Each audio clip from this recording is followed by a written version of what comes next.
So we moved to Milwaukee to study at Marquette University. After investigating many programs, I found that was the best for what I needed. I moved there, and I planned to convert, if necessary, if absolutely necessary, 1990 at the earliest. And even that date just seemed frighteningly close. But my wife and I had agreed on the timetable, and we plotted it out neatly, and this was going to be an academically respectable move, intellectually credible and all that. And I made an awful mistake, a terrible blunder that I'll pay for the rest of my life, thankfully. I went to Mass one day, the first time, down at the university parish, and I saw all the street women and all the slugs and all the people walking in the Mass. I thought, I'm going to join them this time. And there were just a bunch of rank-and-file type people, workers coming in from midday, just at the 12 noon Mass. And I sat there looking at all these people. None of them were theological students going for their PhDs. But I looked at their devotion, their sincerity, taking time out in the middle of the day to worship. And I watched, how during the consecration, their heads were bowed, their lips were moving, their hearts were stirring. I was moved. And I remember leaving thinking, my study of the Eucharist, my belief that Jesus Christ is truly present in the Eucharist, based upon my exegesis and interpretation of the Bible, all of a sudden I could see what it meant practically to try to live that belief out. And here were these common folk, the salt of the earth, living and praying and loving the doctrine I was just beginning to really believe firmly. I went back the next day, and the next, and the next. Within a week or two's time, I had fallen head over heels in love with the Mass.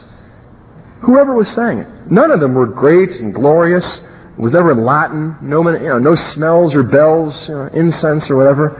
Just a routine, quick, midday Mass at noontime. But I was transformed within a week or two. The Eucharist became, in a sense, the all-controlling central desire of my life. I can't describe to you the passionate thirst and hunger that came over me day after day after day as I saw all these people going up and being fed with the body and blood of our Lord. And I thought, when? 1990. Oh, when? 1990? I was really troubled by that. And meanwhile, in my doctoral seminars, I found myself once again explaining all these Catholic beliefs from Scripture to Protestants and Catholic students who weren't understanding them. And that was also troubling. Well, I was beginning to crack, my timetable was beginning to crumble, and then all of a sudden my best friend Jerry called me. He was taking his PhD at the time, having left his pastorate at Westminster in the bastion of Calvinism. And he said, me and my wife Leslie, we've decided to join the Roman Catholic Church in a month on Easter Vigil. I said, Jerry, you can't. You can't do it before me. You can't beat me to the draw. You can become a Catholic? And I put down the phone and I say to shock, I went down to my wife, can you believe that Jerry's going to become a Catholic? With his wife Leslie? What are you going to do? I don't know. Remember what you said, 1990? Yeah, I know. That's what I said. Now I want to find out what God says. Oh, now don't pull that on me. I said, okay, I understand. But would you pray too? I've been praying. So I was upstairs in the third floor study praying for hours in the evening, just agonizing because of this decision, knowing that my best friend and anti-Catholic partner was about to receive our Lord in the Eucharist in a matter of days. And I was dying of jealousy. And I began to pray, Lord, what do you want me to do? What do you want me to do? When do you want me to do it? When do you want me to do it? Oh, come on, quit playing games with me. Finally, I stopped talking and just listened. And I didn't hear any bells or voices, but I had this internal sense that God was saying to me, what do you want? It was the first time I felt that freedom. What do I want?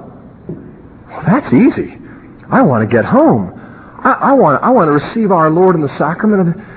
I want the Eucharist. I want in. And all of a sudden I thought, that's the answer. So I went down and said to my wife, have you really been praying? Yeah. I shared with her what my feelings were. She had not been reading anything about the Catholic Church up until now. She had her third child on the way. She was busy at the time. She couldn't keep up with her theological study. And so she said, oh, wonderful. And I could tell it was crushing her inside. I said, I want you to have the freedom to pursue the Lord in obedience any way you think that He's calling you, but I need that same freedom, and I think you want me to have that freedom, even if it hurts. It took her days. It took us days to work that through. It took us weeks to work that through. But the Holy Spirit is powerful and active in my wife and in many Protestants. So she attended Easter Vigil, 1986, the Mass where I was received, the old Grand Slam, baptism, confirmation, confession, and the Blessed Eucharist. And I cannot tell you the joy that came into my soul. I'd like to say emotionally I was overpowered. Intellectually I was just swept off my feet. But actually, I was late for dinner. I was almost late for the Mass. Everything was going so fast that day. By the time I actually received the Eucharist, I was barely catching up with myself. And all of a sudden I realized, for once, my religion does not depend upon my feelings. Christ is here whether I feel it or not. Christ loves me whether I feel it or not. I have received Christ into my heart and into my body. And it doesn't depend upon how much I get myself worked up with enthusiasm. And again, a sense of liberation and freedom just came over me. Anyway, I found myself in a position within a matter of weeks and months, and I'm going to wrap up at this point, where friends began calling. We heard nasty rumors, Scott, vicious lies. We're calling to get these things straightened out. There are people who are destroying your character by saying certain things. I'd say, it's all true and then some. Why? I mean, you? And I can't tell you, but I could show you the phone bills for the next 3 months. I mean, it was expensive. Talking to all my friends, many former professors. For instance, we'll call one friend Art. He had his doctorate in theology. He had taught me theology when I was in college, and Art called me, and we talked. And he said, how could you do this? I said, Art, just answer me one question. What do you think is the pillar and foundation of truth?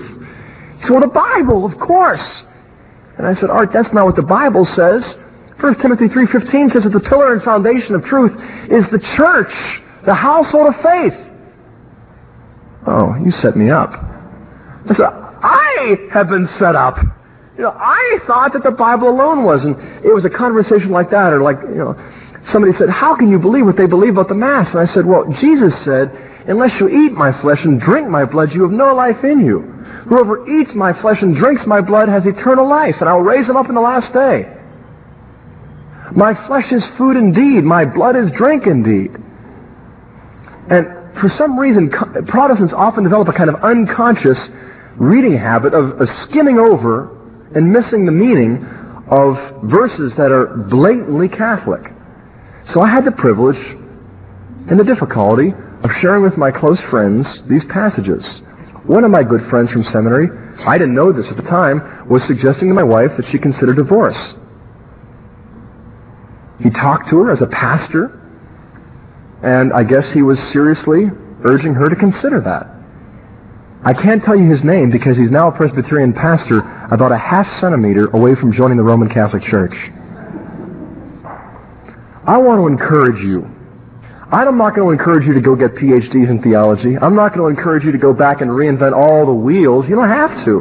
God has blessed you. I want to encourage you to give thanks to our Lord for what He has in fact given you. Sometimes it takes an immigrant to really explain patriotism to natives. Sometimes it takes a convert to explain to cradle Catholics the greatness of their faith. I don't mean in any way to be arrogant in that. I don't mean in any way to suggest that I'm any better. I'm not. But I do wish to share, and I wish to encourage you to go out into the deep, to dig in to what you have as a legacy, a living heritage, to study sacred Scripture. I don't know if you've ever read Vatican II documents, but there's one of my favorites. Is one the Church gave us all about divine revelation. And this might be news to some Catholics, but the Vatican II Council Fathers said this: the Church has always venerated the divine Scriptures just as she venerates the body of the Lord. Since, especially in the sacred liturgy, she unceasingly receives and offers to the faithful the bread of life from the table both of God's Word and of Christ's body. Do we venerate sacred Scripture, or do we treat it like it's a Protestant book, or off limits to the faithful? Do we see that it's the bread of life? That it's Christ's word to us, love letters from our Heavenly Father, written to the children that He has purchased with His own body and blood to bring us back into His own family. I don't mean to preach. I really just wish to share tonight. But I want to say this, that whoever you are, wherever you're at, you can do a lot to help people out there. Protestants who don't understand the Roman Catholic Church, ex-Catholics who are now Protestants who never did understand the Catholic Church, right? See the beauty and the simple truth of the Catholic faith. How? I'll give you 3 basic pointers or tips. First of all, prayer. Weekly Mass, leading a sacramental life, allowing the Holy Spirit to use all of the means of grace at your disposal, all those things that Christ died to give us. Just avail yourselves of those graces. Second, read the Bible.